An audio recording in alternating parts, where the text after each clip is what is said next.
Man's interest in God is as old as his existence. He has struggled ever since his creation to find his Creator. He tried to see the celestial being in different forms, sometimes as the sun, as the moon,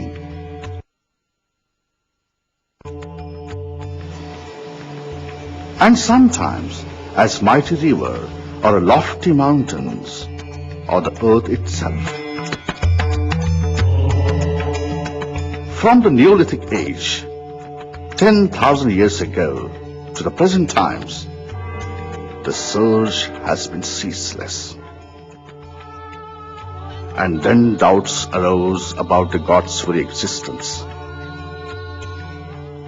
A number of philosophers, intellectuals, and thinkers argued about his existence, giving different evidences and introduced different ways to reach him. This resulted into formation of various religions. If you make an attempt to weave the holy thoughts together, you will find the divine unity from the multiplicity of gods and goddesses. Though diverse in thoughts and worship, all firmly believed that the nature is an origin of the living society. Some mythologies stress on sun as the origin and some on earth. Some believe that water is the origin of the living beings, and some hold that the first seed has been flown through wind. Indian mythology believes that 5 basic elements have contributed equally in evolution of life on earth. And these elements are earth, water, fire or sun, wind, and space. We normally call it nature. The elements are not only an origin of the livelihood, but actively play a vital role in continuance of life.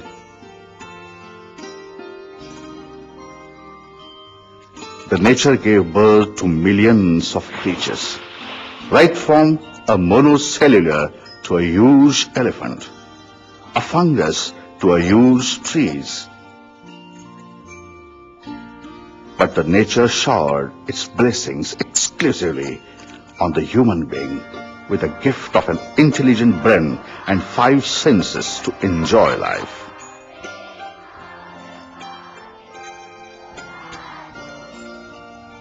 Altogether different from any other creature. Many other creatures do have sensing organs, but it's only human being who is empowered to relate the senses to his reactions, expressions, and conclusions. For him, the earth that supports your very existence, a form of God. Water, the liquid that witnessed beginning of life, a form of God. The timeless resource of energy, the sun, a form of God. The air that keeps us alive every moment throughout life, a form of God. And the space that keeps the whole universe bound to your existence, also a form of God. Nature's disfavor has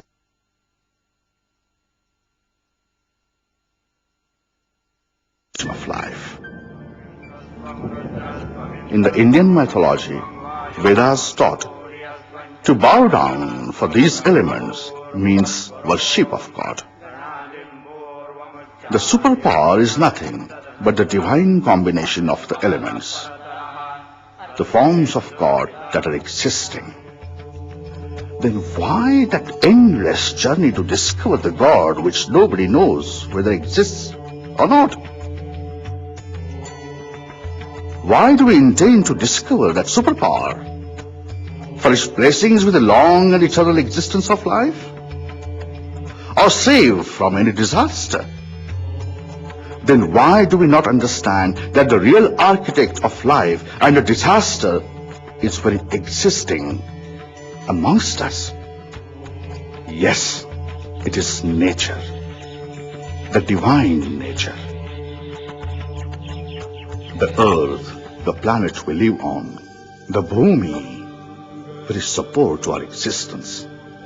Indian mythology has referred the earth as mother. And since we are all her children, we all are brothers and sisters. Earth is a green planet. Seen from space, it appears as clothed in plant life and half hidden in swirling clouds. A treasury of life, giving minerals, large quantity of various metals, and a source of nourishing pure substance that she offers us so kindly and so lovingly through the robust field, fresh vegetable, variety of fruits. Earth has given an environment for all living organisms, a constant energy reservoir for all of us. What else does the God mean? Accepted her motherhood. Are we doing justice to her? Look at this debris of plastic. For years, forced her to accept it, digest it, with it. We compel her to stay with such large quantity of unnatural, harmful, solid waste, as if we are punishing her for nothing but her kind, loving favor on us. While she pulls on huge, non-biodegradable material, we are pouring acids and chemicals on her. Our endless use of fertilizers are weakening her.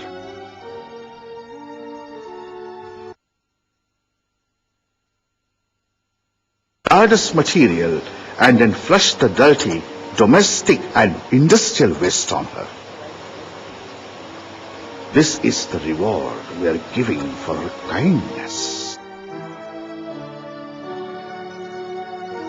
To give us nourishment through the clear photosynthesis, she needs sunlight. We reduce the light by filling the whole sky with smoke. She needs pure air to breathe through the trees and give us fresh food. And we have adulterated the air with several unnatural poisonous gases and particulates. Why? Mahatma Gandhi once said, "The earth provides enough to satisfy every man's needs, but not every man's greed." And the great philosopher Aldo Leopold had warned, "We abuse land because we regard it as a commodity belonging to us. When we see land as a commodity to which we belong, we may be and respect." While searching for the unknown God, aren't we ignoring the God that physically exists? Look how we dishonor the God we have already discovered.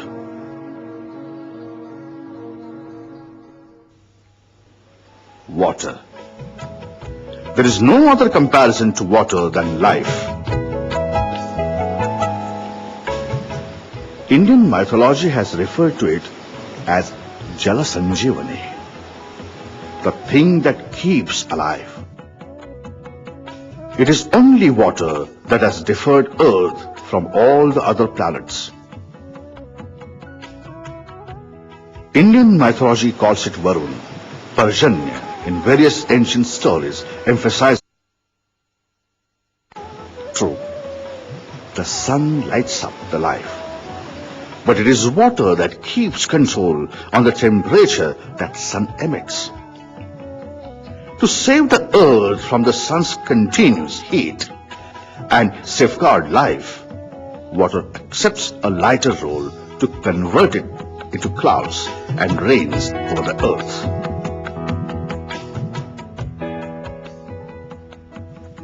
Water makes the soil fertile, converts hot winds into cool air, gives us ability to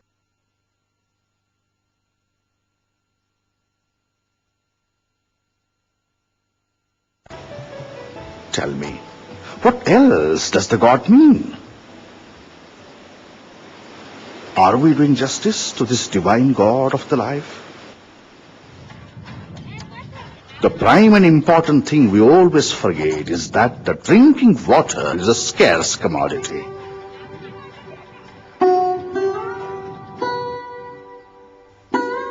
On this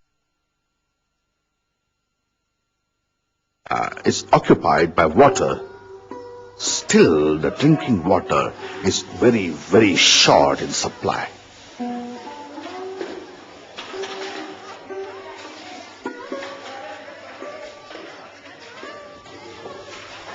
And ahead, look, what do we do at the riverside? This is how we take care on the wells. And the domestic sewage opened up in the ponds and rivers and streams.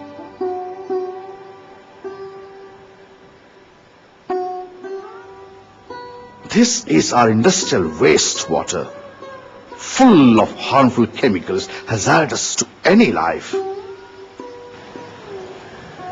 All that adulteration reaches your home. Yes, it reaches through the drinking water. Even a purification process is not enough.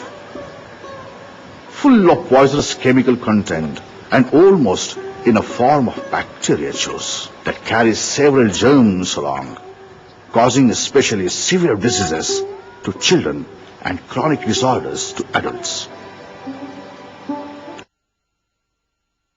Not only the human being like you and me, but the adulterated water ends up the aquatic life, kills plants and comes up with pollutants through the trees. We absolutely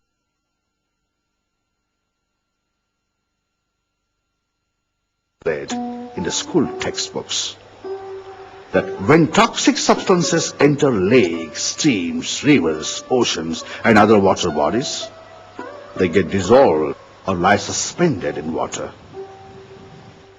This results into pollution of water.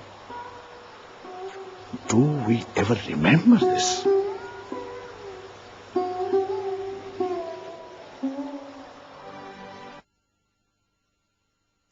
While searching for the unknown God, aren't we ignoring the God that exists? Look how we disgrace the God we have already discovered.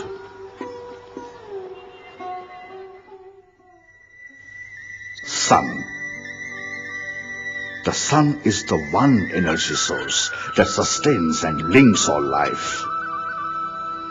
Ancient societies paid homage to the sun as a symbol of truth, justice, and equality, and above all, as the source of fertility, growth, renewal, and peace of nature. Sunlight is used by plants to make the basic foods upon which our life depends. The heat it sends out gives the earth its weather systems and produces changes which we call seasons. The earth is the only planet in our solar system which appears to maintain life because it is near enough to the sun to receive warmth from its rays, but not too close to suffer the life. The sun empowers wind to flow, encourages soil to be fertile, evaporates water to shower rain, energizes trees to perform photosynthesis, The endless solar energy could be used in a number of applications. Tell me, what else does the God mean? Are we humble to this God? Do we remember the Father of Galaxy when we peruse the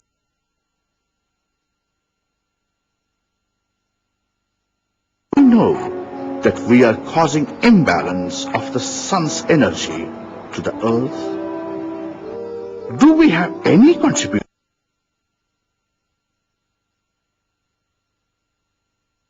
Do we ever think seriously before cutting trees that we are disturbing environmental balance where even the sunlight would become helpless?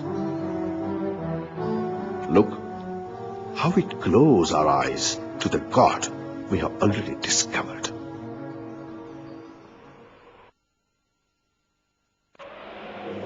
Wind, the storm, Indra, the air, Vayu, the essential constituent of our life. As we know, it is beyond imagination that a creature lives without air even for a couple of minutes.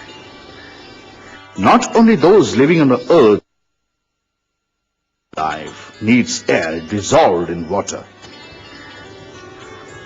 Oxygen, the component of air, is referred to in Vedas as pranavayu, the gas that pours life in your existence.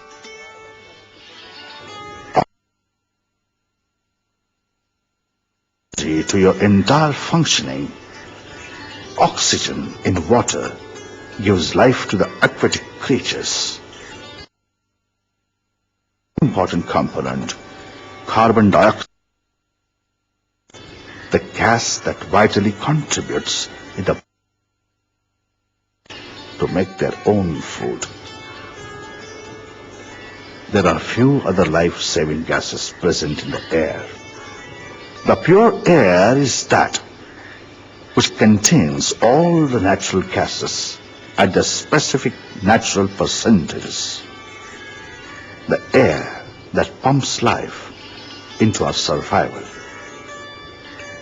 Tell me, what else? While searching for the unknown God to get blessed of a long and continuous life, are we ignoring contribution of? While running a race of the so-called progress without any finish line, we have air at every moment. We have been adding a huge quantity of unnatural gases in the air. The domestic furnaces followed by the heavy-duty industrial furnaces. A source of massive carbon monoxide, sulfur dioxide,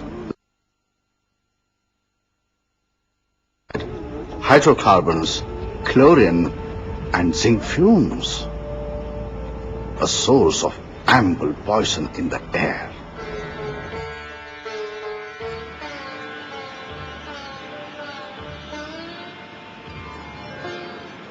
And then these vehicles, increasing as if competing with the human population in number. Every vehicle definitely contributes plenty of poisonous hydrocarbons and carbon monoxide to the air. Initially invented as our need to travel long distances, the vehicles have now threateningly occupied an imperative place in our life. Vehicles have stolen our legs. We are so habituated to the vehicles that we have no time to realize their need before we ride on. This has filled the whole sky with the black smoke, the pranavayu, the life gas, vayu, death-inviting gas. And then look at our festivals. Have you ever given a serious thought to the pollution that is created? Is it our way of worshipping God? and expressing our joys and ecstasies?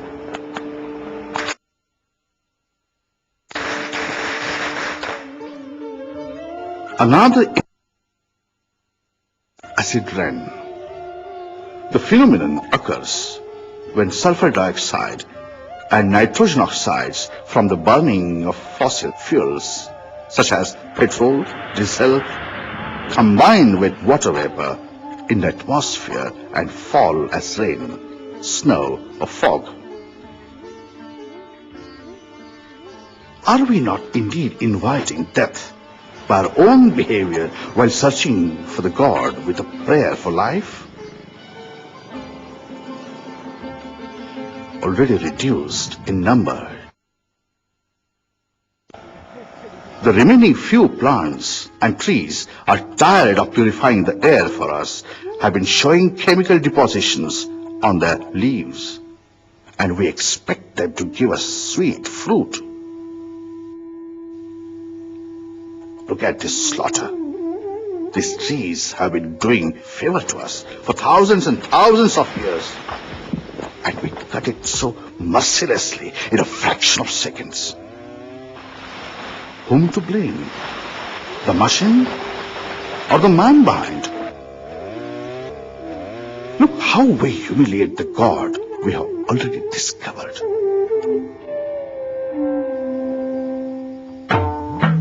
Space. The planet Earth is hovering in. It's the sky, the ether, a bridge between the Earth and the universe. Space is an origin of elements. Jesus said, what you understand cannot be God. God. Space is that form of God, beyond our limits of understanding. It has covered the earth like a mother lovingly gives warmth to a child. It helps the clouds flowing to your place and shower like mother feeds. So precious. Tell me, what else does the God mean? We have forgotten kindness of nature that enabled us to create sound waves. Who created this noise vibrating our brains?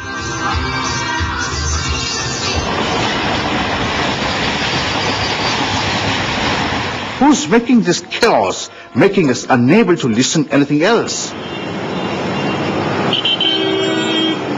Who created this heavy traffic of the electromagnetic waves?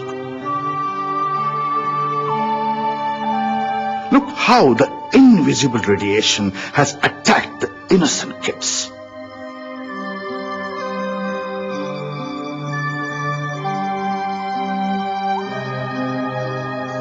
The space has provided us an ozone cover to protect ourselves from the harmful ultraviolet sun glares.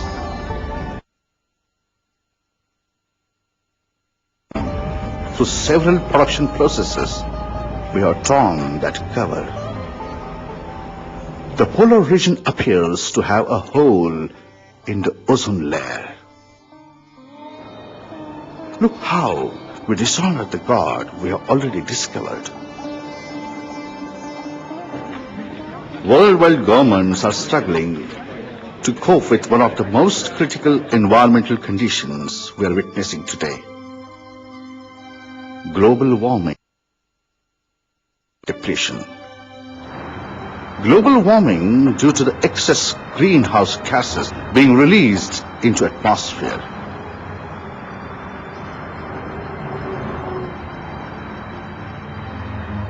Global warming, along with the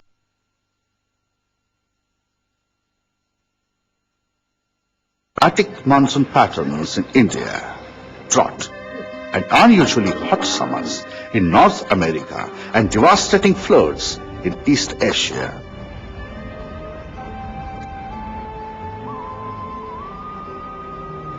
Himalayan and Andean glaciers are retreating and becoming thinner and thinner, causing rise in the water levels and proposing a total disaster on the coastal areas.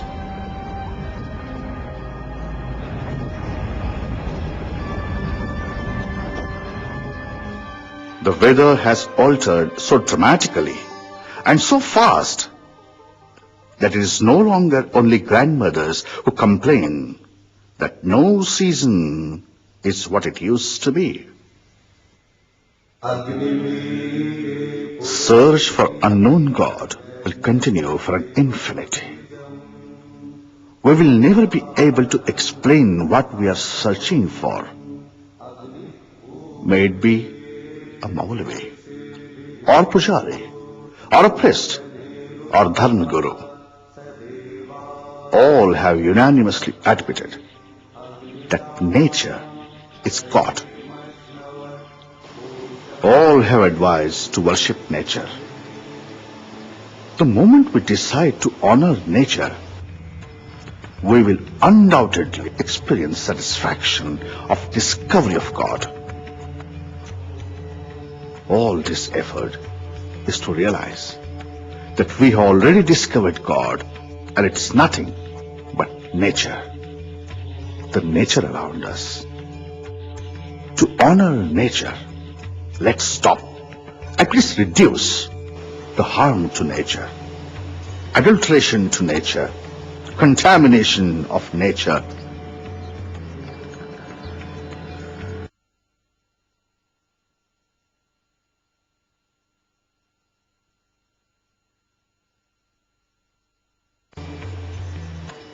The effort to discover God stops at nature.